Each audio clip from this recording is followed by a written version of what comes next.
Lisan, apa fungsi lisan? Apa fungsi lisan? Berkata yang baik-baik. Turun kalimat Nabi, man kana yu'minu billahi wal yaumil akhir falyakul khairan aw liyasmut.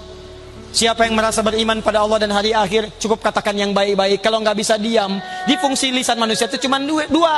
Kalau bukan berkata yang baik, itu diam. Jadi kalau nggak bisa berkata yang baik, diam aja. Makanya muncul peribahasa, diam itu emas. Ketika tidak bisa bicara yang baik, tidak katakan yang baik, katakan yang baik. Nggak ada ayat di Quran katakan putus, katakan ini, katakan itu, nggak ada. Yang ada katakan baik, baik, baik, baik. Nggak bisa diam.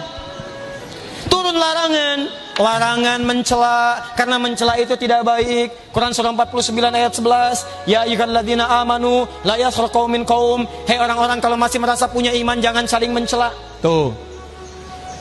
Duhai Anda yang lisannya suka mencela, ketika Anda mencela, bukan cuma merendahkan iman, Anda disebut oleh Allah sedang menyimpang dari kemanusiaannya, sedang tidak mulia.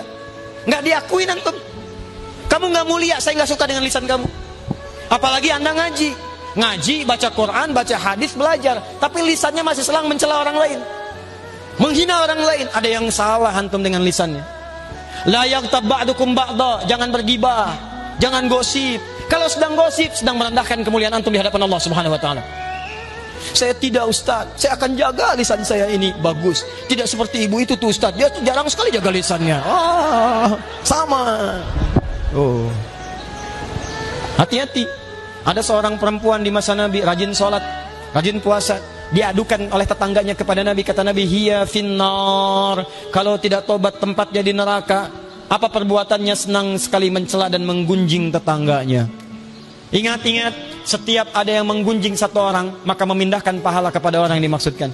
Hadisnya sahih di hadis Muslim, babul muflis, pembahasan tentang orang bangkrut. Jadi maaf, ya'ti yaumal qiyamati bisolatin. Ada orang datang di hari kiamat banyak solatnya, wasiyamin, puasanya banyak, wa zakatin, zakatnya rajin, wa ya'ti qad syatama hadza, cuman sayang suka juga mencaci orang lain, wa qadhafa hadza, menuduh orang lain, awas wa daraba hadza, senang berselisih.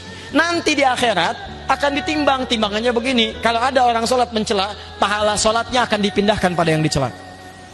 Antum ikut sholat di sini taklim, begitu keluar membicarakan orang yang tidak taklim.